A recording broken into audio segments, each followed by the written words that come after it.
Hi, and welcome to the Punk CX podcast.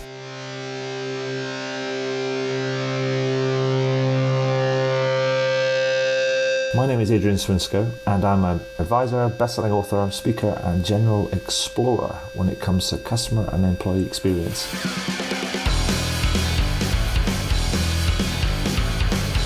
I'm really interested in figuring out what it takes to build organizations that produce better outcomes for both customers and employees. So with that in mind, I seek out and interview CEOs, entrepreneurs, business and tech leaders, authors and academics to uncover some clues about what it takes to build such an organization.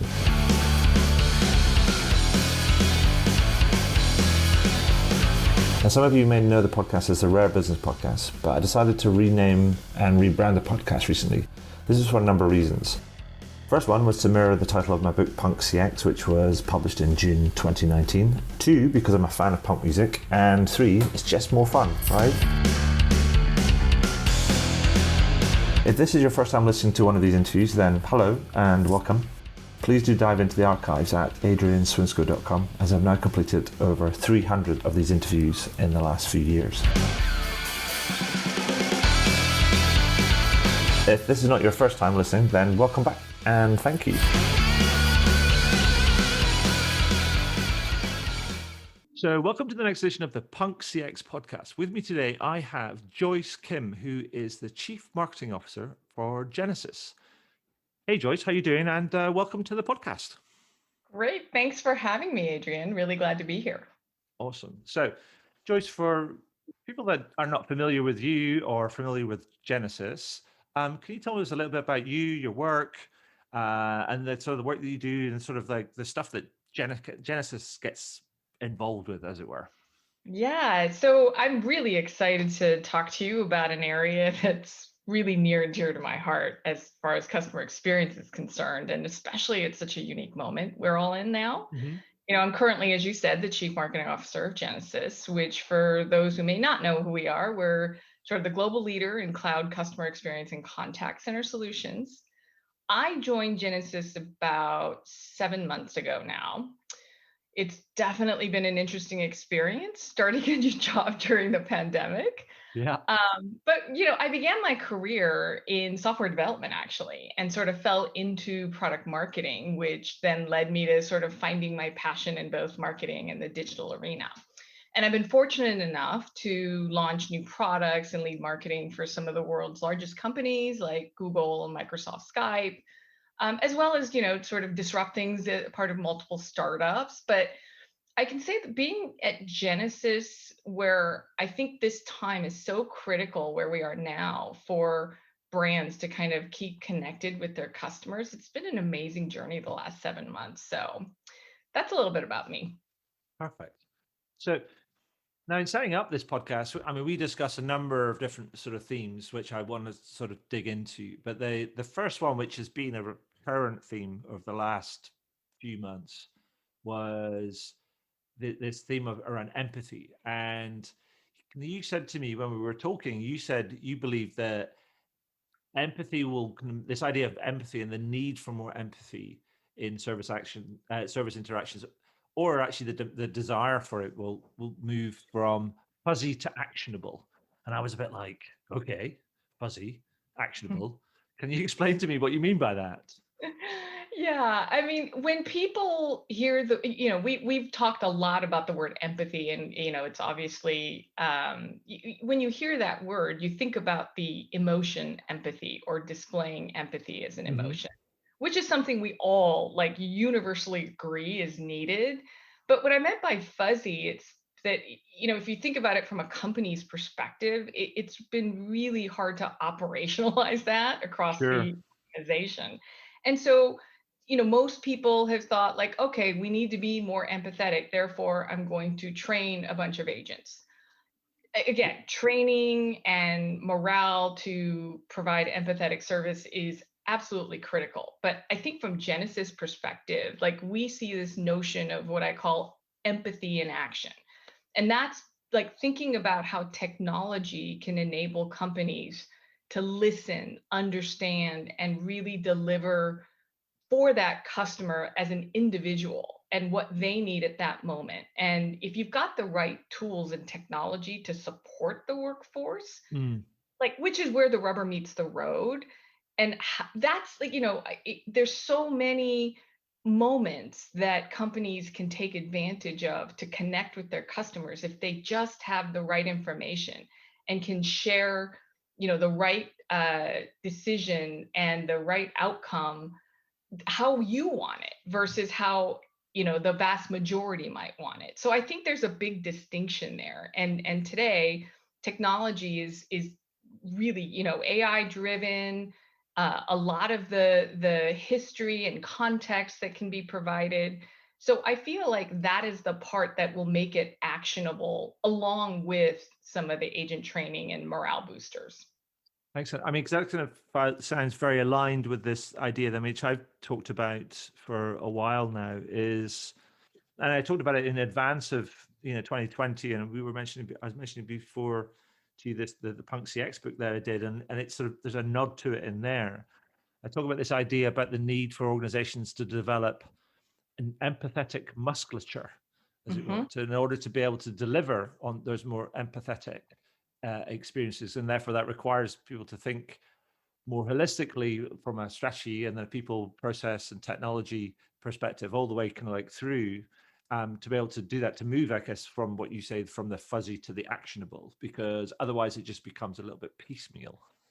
For sure. And as I was saying, and I think the empathetic musculature really outlines that it is something that you have to keep doing, and Mm. it's different, and you have to build those muscles, which means, it's not just about how you treat your customers, but it's sort of coupled with how you solve that problem and how you serve them and being proactive and being personal.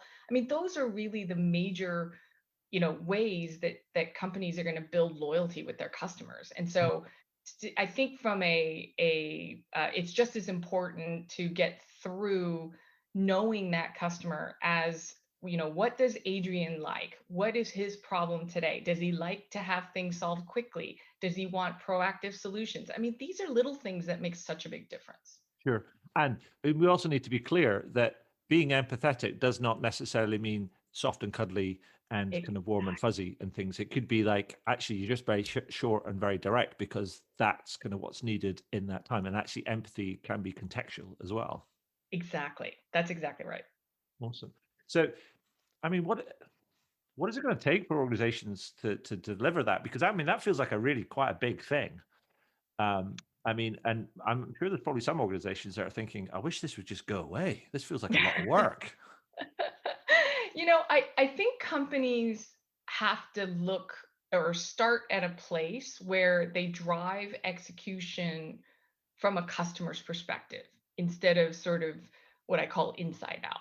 Yeah. And one of the most obvious places to do that is where you have interactions or touch points with customers. And when you look at like across the organization, even whether it's you're marketing to them, you're selling to them, you're servicing to them, they're interacting with your product, you want sort of to make sure that for them, it doesn't matter that it's the customer service organization or the marketing organization, right? You want to make sure that their experience across the board is consistent and that it's tailored to delivering on what you want to promise to that customer as a brand.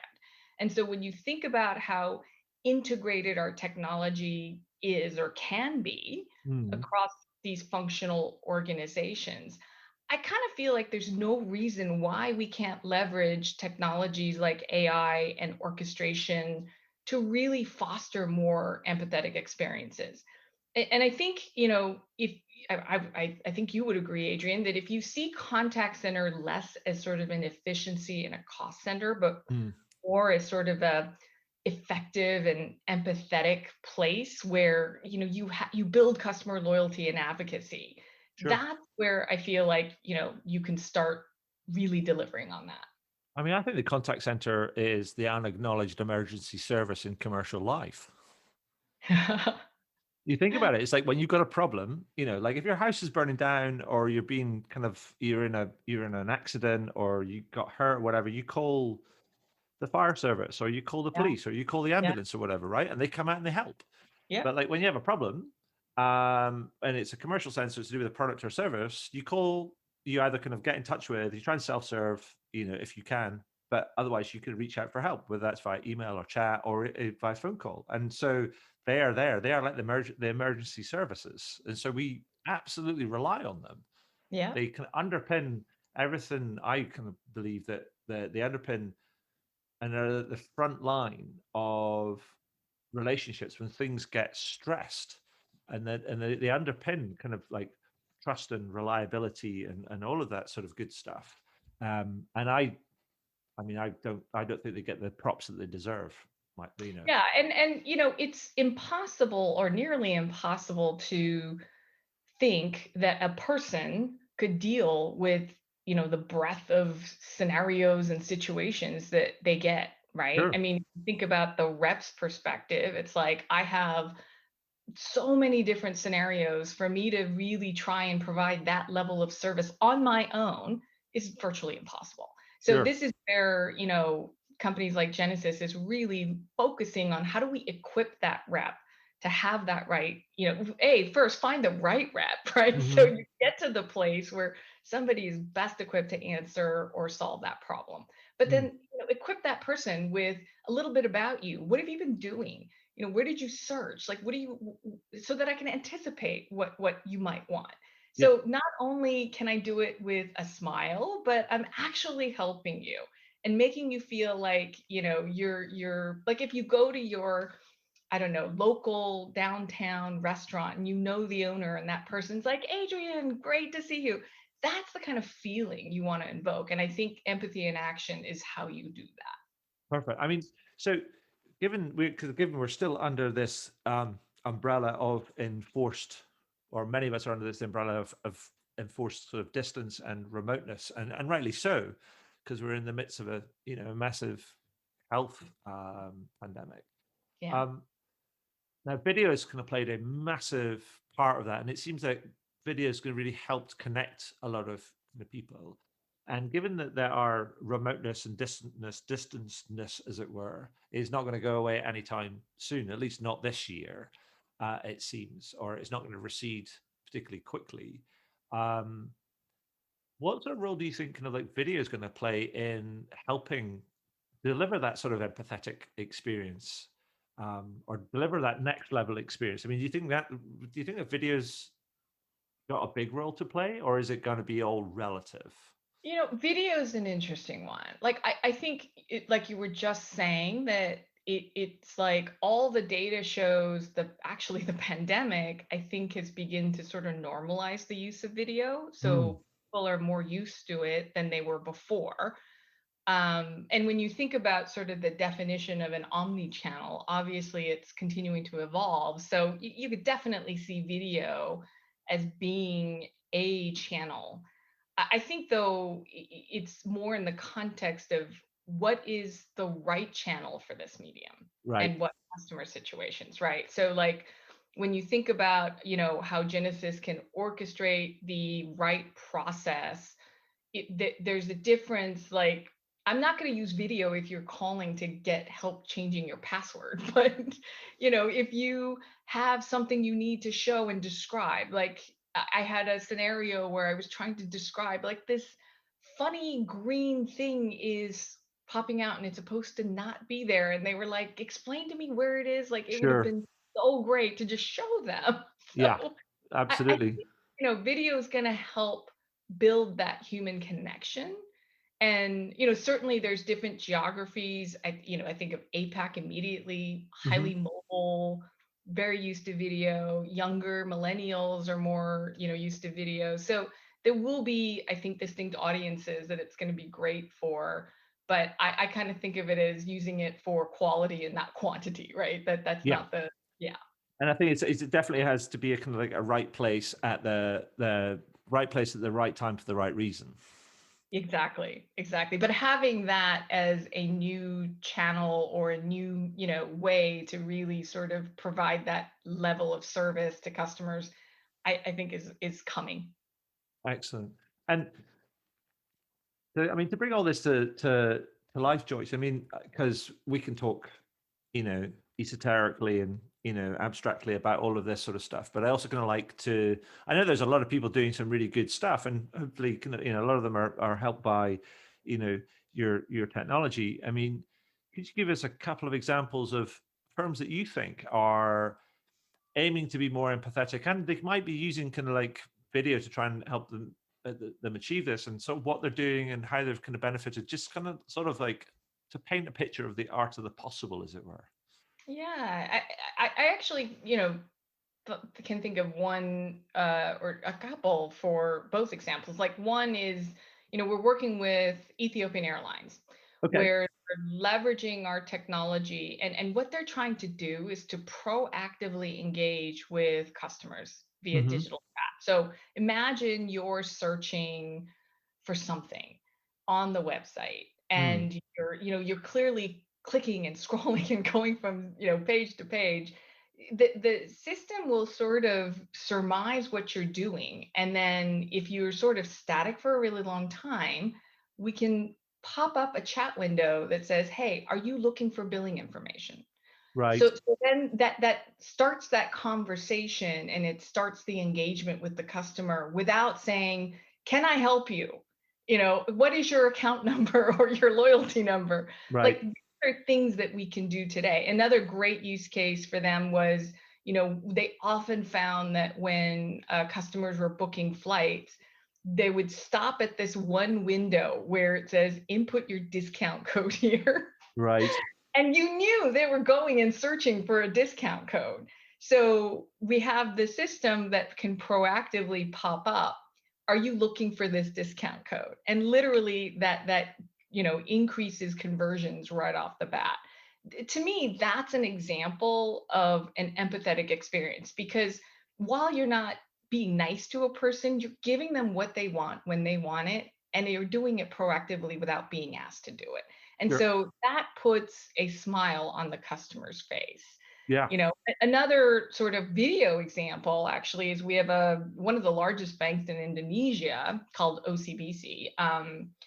They wanted to target this massive group of what they call unbanked customers, and I think there's like 180 million of those. Yeah. In addition to that, there's like 65 million mobile millennials that just, haven't really started banking. Uh-huh. And so they partnered with us to try and solve that problem. And one of the interesting things about the environment in Indonesia is they have this regulatory face-to-face know your customer verification requirement.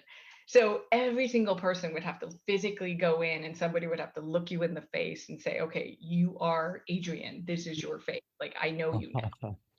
So think about that scenario where you can now do it digital, and you can do it through video. Mm. So in their mobile banking app, they put the video in so that the onboarding process can be completely streamlined with, hey, know your customer, and you can open a new account pretty frictionless and very streamlined. So I mean, these are examples where technology can really step in and take that friction and barrier away. Nice. I like those. Yeah, it's a really interesting. I mean, and I'm glad to see the idea of being proactive is starting to really get delivered on, because it's been talked about for such a long time. But then now that people seem to be grabbing it with both hands and actually really kind of delivering on the promise of being more proactive, and the benefits that come from it, not just for the business but also for the customer. Yeah. And so, yeah, it's great to see some momentum getting achieved in that respect. But I wanted to go back to the sort of I mentioned about, we talked about a bunch of themes prior to this kind of call, and so that was kind of empathy was one of the themes, and but then we were also talking about another idea, which was, you said to me, we will soon arrive at a point where some of the responsibilities that often fell under the purview of those of other executive roles are now assumed by the CMO. So, because you were talking about the expanding role of the CMO, the changing role of the CMO, and I was a bit like, that sounds like a coup. I'm like going, there's insurrection, at hand. Not Well, wanting to be we're very political. good at that here in the US. Well, yeah, I was going to say, oops. Um, so, I mean, can you explain kind of what you mean by that? Because that feels like it's a bit of a shifting sands and territory kind of within organizations. I mean, can you explain what you mean and Yeah, yeah, what's yeah. driving This that? is What That's needs sort to of, happen to bring that about, as it were? yeah, it's definitely not a coup. I think, Thank but it's a goodness. good distinction. So I think there's a difference between functional ownership and sort of how you own the end-to-end experience of something.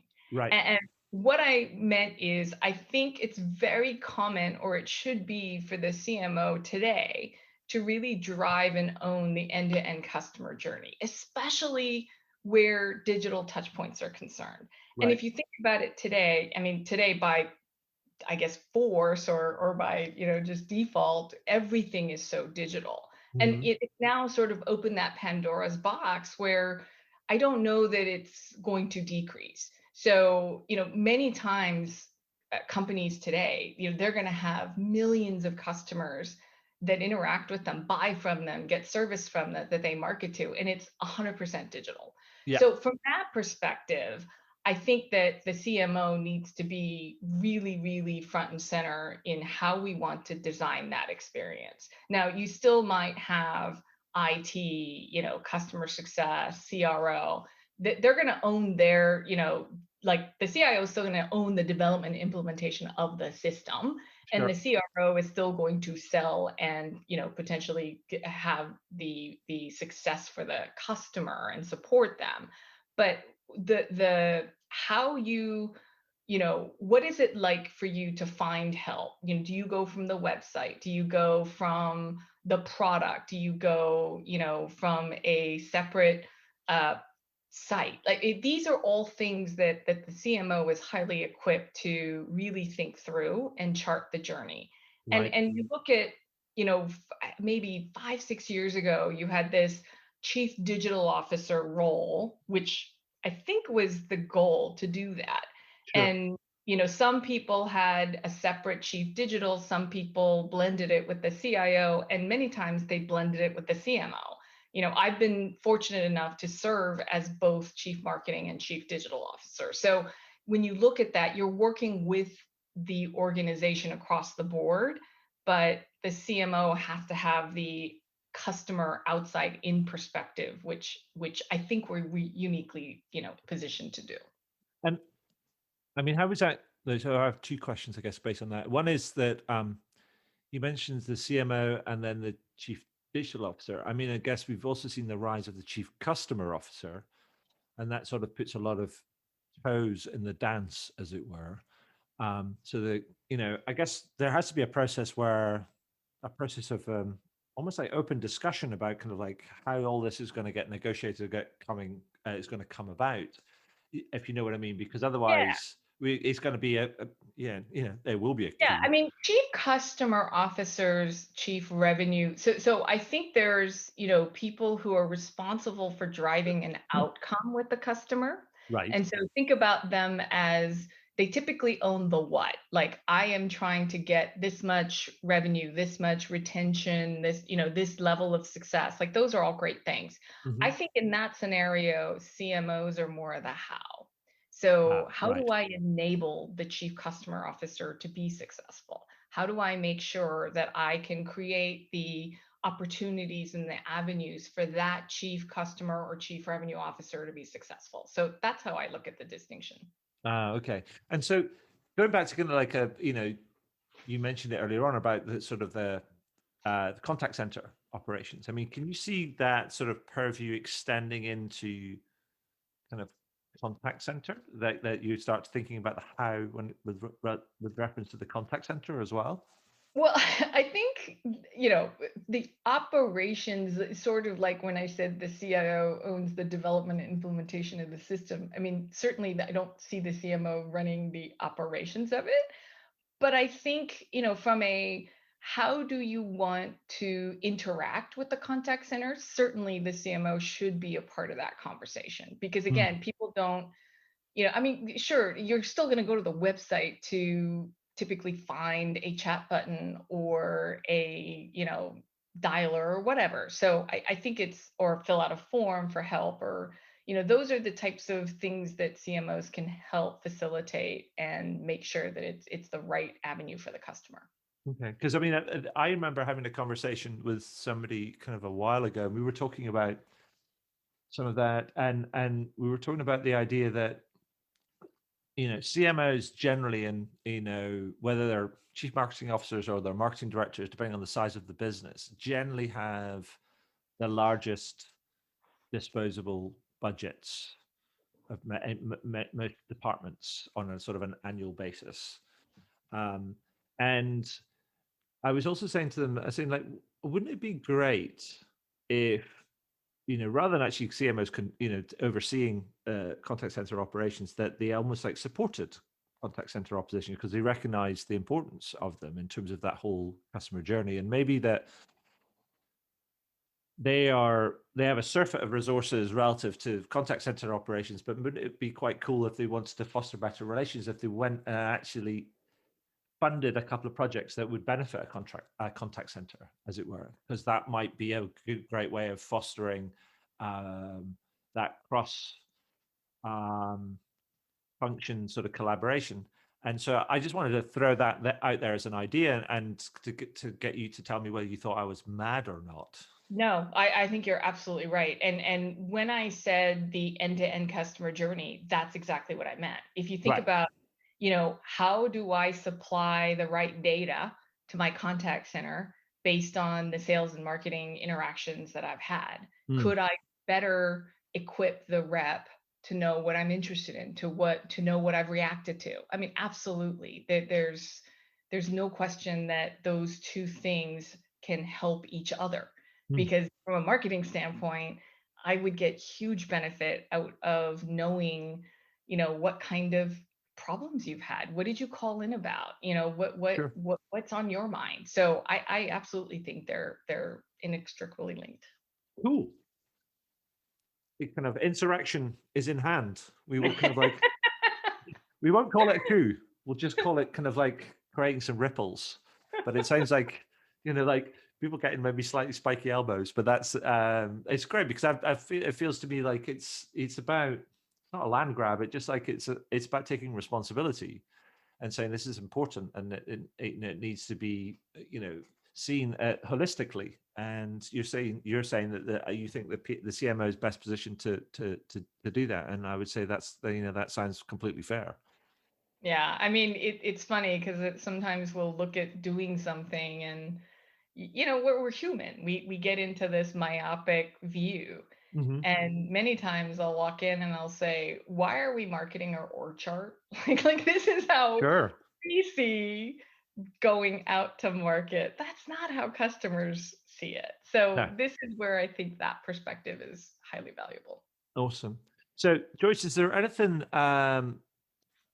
that else that you wanted to add or highlight that we've missed out before I sort of pick your brains on what you see in your kind of crystal ball, as it were, sort of about the future of experience and things? No, I think we've covered quite a wide breadth of topics so far. Cool. So, um, here's what I wanted to do. I mean, I always like to pick the brains of people to get their perspective on what they think they see in the future of sort of service and experience, and what they think the key challenges are that lie ahead, and what it's going to take to sort of overcome those. So, I mean, Joyce, the floor is yours. I mean, tell us what you see kind of coming up on the horizon.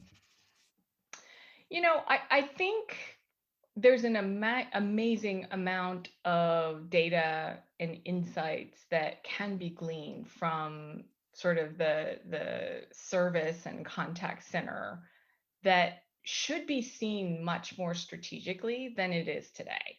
Right. And so I definitely see where organizations are beginning to understand, when you think about that, there's a lot of organizations who try and measure whether it's NPS or, customer satisfaction, but they do it almost reactively.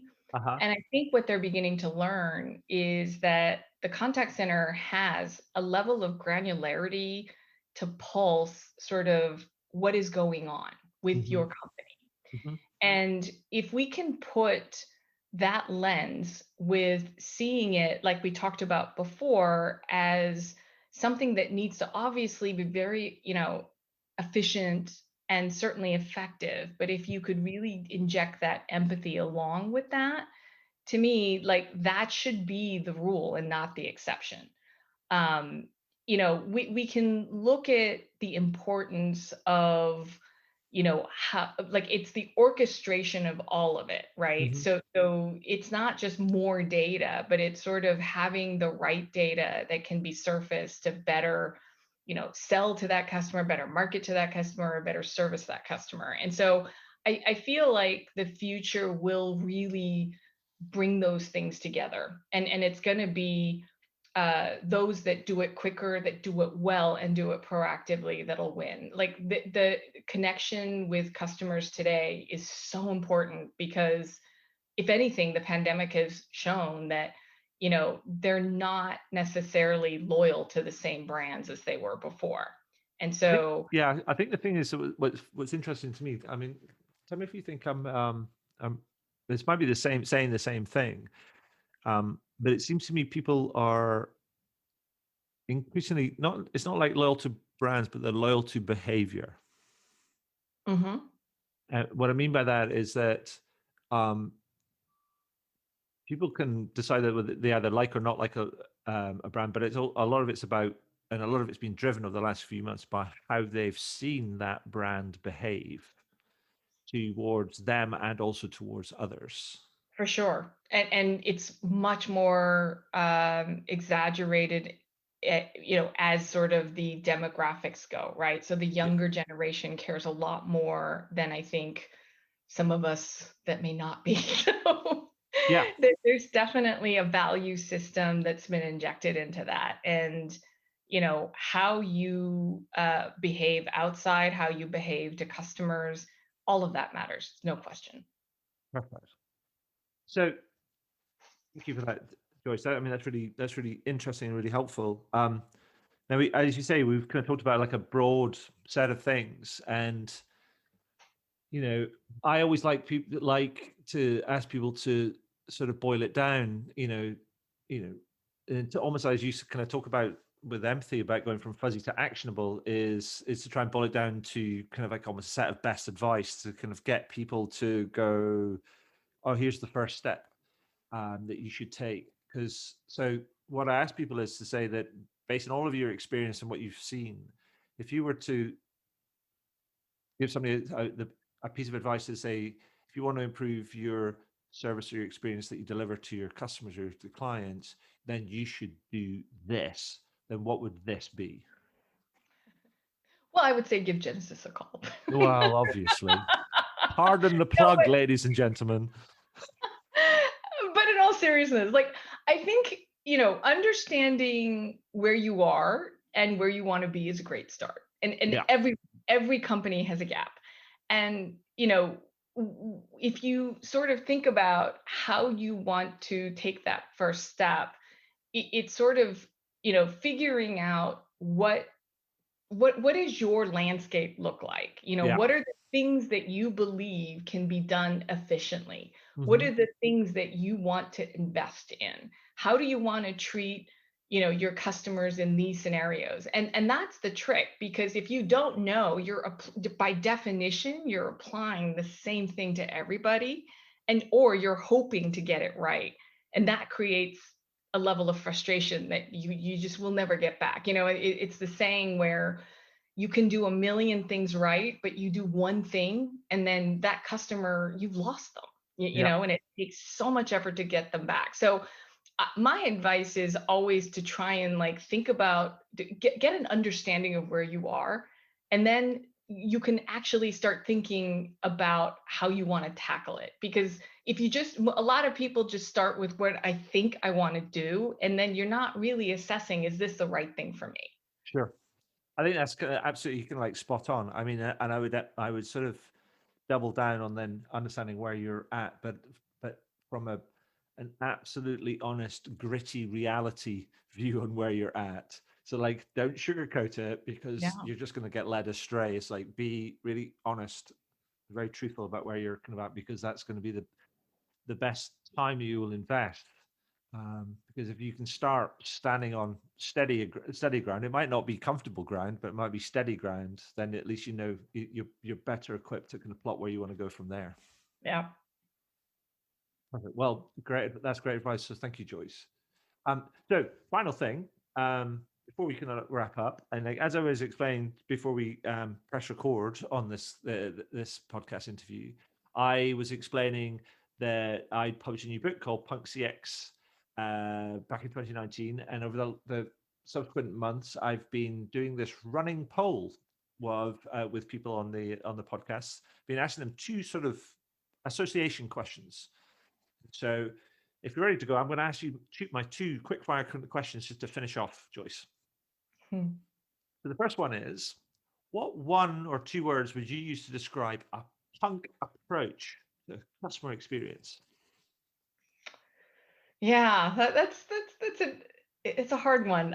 So what came to my mind first when you explained that approach was something that I didn't expect. It was the word uncomfortable.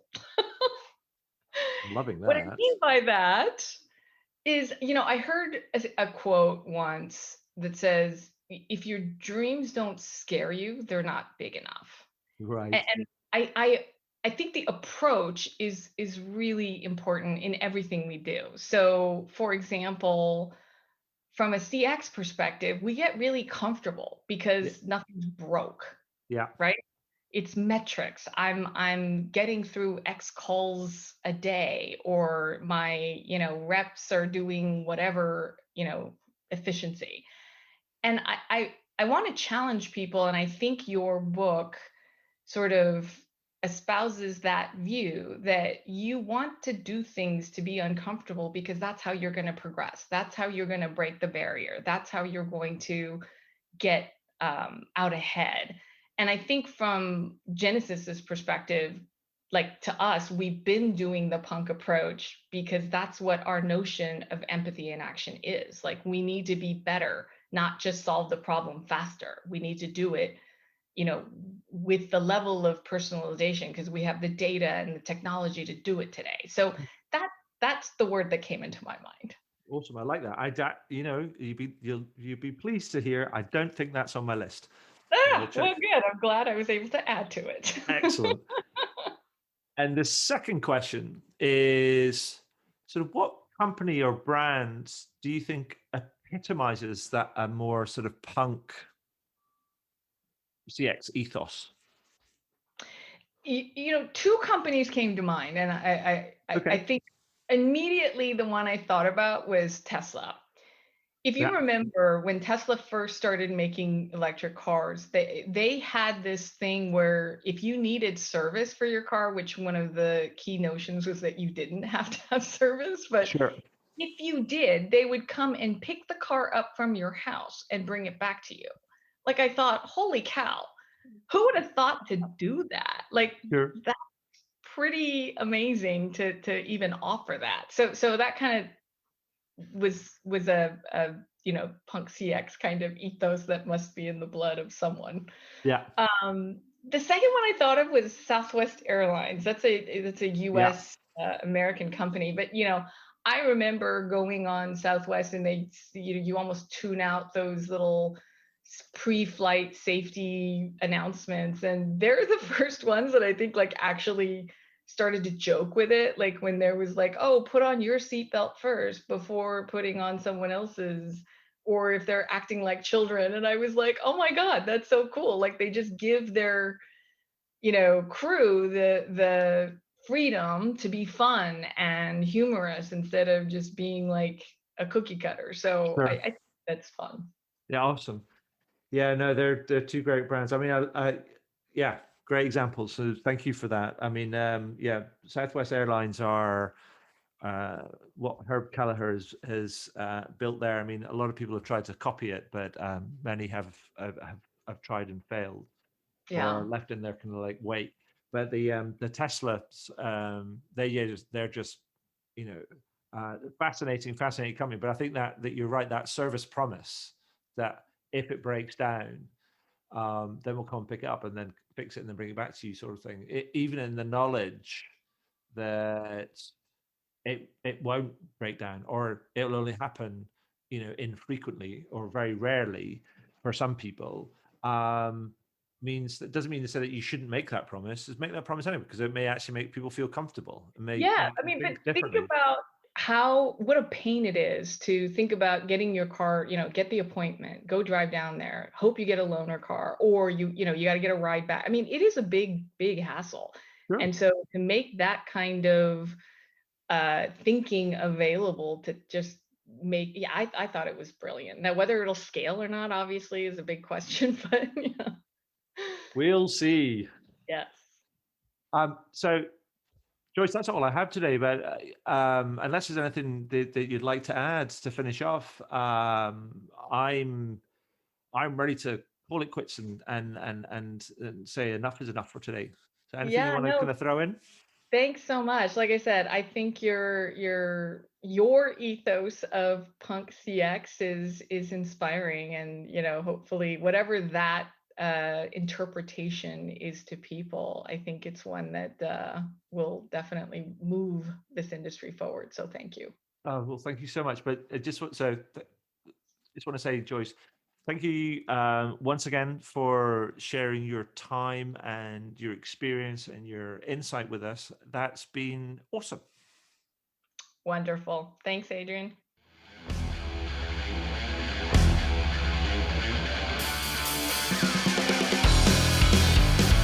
Well, that was cool.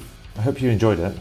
I did, and I always do actually, because I always learn something new when I speak to some of these amazing kind of people. And it's always something new that I can incorporate into my writing, speaking, workshops, and other sort of advisory work that I do.